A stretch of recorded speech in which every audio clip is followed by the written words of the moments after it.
Could this strange rock be a Pierceville iron meteorite from space or just common hematite from Earth? The Pierceville story is one of mystery. You see, some of the rock has faint Widmanstatin patterns, which are what iron meteorites have. They're patterns caused by cooling of iron and nickel alloys. But some of the other pieces were just one color and had veins of ochre that were thought to be material replaced by groundwater. Originally found in Kansas in 1919, it wasn't discovered as meteoritic until a meteorite hunter like me decided that he was curious and it was worth a cross-country trip in the 1950s. His name, Harvey Neininger. Neininger's trip paid off. He found a 230-pound mass and brought it back to his laboratories and sent some pieces off for study. Fast forward to a few years ago, and I stumbled upon a box with 2 rocks labeled Pierceville, but knowing how odd a meteorite Pierceville is, I opted to send pictures of them to company founder Jeff Notkin for him to confirm that he recalled purchasing them. He did not remember purchasing them. He wasn't sure if they were Pierceville or not. Now what do? The only thing to do is get it cut open. So we sent it to a meteorite cutter, and I had to wait anxiously for him to have time to put it in the saw. When they cut it open, they called with super sad news. It's hematite, he says. It's devastated. All right, so it's worthless. I nearly tell him to throw it in the yard. But it bothers me. Why would we have 2 rocks labeled Pierceville if they're not? So with the feeling gnawing inside of me, I left in the middle of the workday, headed to my sister's rock shop. Destination, her saw. I'm no meteorite cutting expert and knew that I was risking the minute that I hacked this thing up in a saw to diminish its value if it was Pierceville. But if it's worthless, then it really was, I could throw it through the window.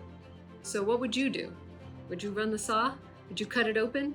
Would you continue down this path, finding out, just like Neininger did in the 50s, is it Pierceville, is it a meteorite, or is it not? I ran the saw and the cut is really ugly. And I hold the piece up to my sister and we both say, it's Pierceville, it's Pierceville. I know it's Pierceville, I know it is. But the other cutter had said it was hematite, so the only way to be sure is to do a chemical analysis. But then I had to wait months in order to drive to the Denver Gem and Mineral Show in order to have it chemically analyzed. But I waited. I show up in Denver to the meteorite dealer's room, and I am so nervous. I've been waiting months to find out, is it Pierceville or is it not? So he holds up his XRF gun, scans it, and it has nickel.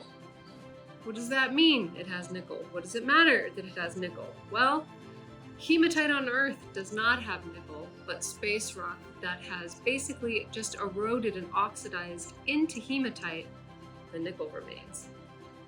My jaw drops. I hacked that piece open. That's all right. It's going to remain in my personal collection with a hilarious story. So here we are, Pierceville. This is a phenomenal, odd meteorite, and even in that paper in 1965, they said, an odd space rock that requires more study. What a story. Well, I decided to go and meet company founder Jeff Notkin in New Mexico. So here the space rock has traveled so much already, and it already is going through the lines that Neininger carried it to. From Kansas to Arizona to Colorado, back to Arizona, here I am. From Arizona to Colorado to New Mexico, back to Arizona. Also determined, like Neininger, to discover if it was Pierceville or not.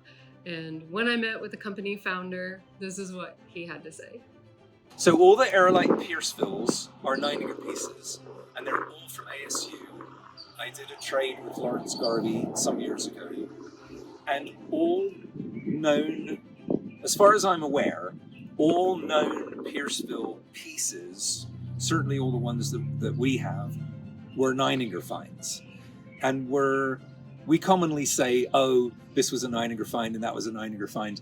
And he was a brilliant meteorite hunter, and he found numerous pieces at Canyon Diablo, He found numerous pieces in Toluca, Mexico, but a very large, and Brenham, but a lot of the meteorites that Neininger had at the American Meteorite Laboratory, he had acquired from other people. And Pierceville is, to me, a particularly brilliant one because it's one that Neininger found himself. And there's a great story in Find a Falling Star about how that happened. But a person had brought a piece to Neininger, I believe, at the Meteorite Museum, and told the story about how he'd found it and where he'd found it. And Harvey and Addy went back to that place with a metal detector, and they found the aerolite pieces. So double Chrononce, Neininger, and ASU. Thank you, Jeffrey. What a story from 1917 till today. I looked, there is not a whole lot of this historic iron on the internet. So if you are interested, please, if it's still available, head over to our website, aerolite.org. And you can own a piece of this rare iron as hematite with only traces of nickel as remnants of its cosmic born past.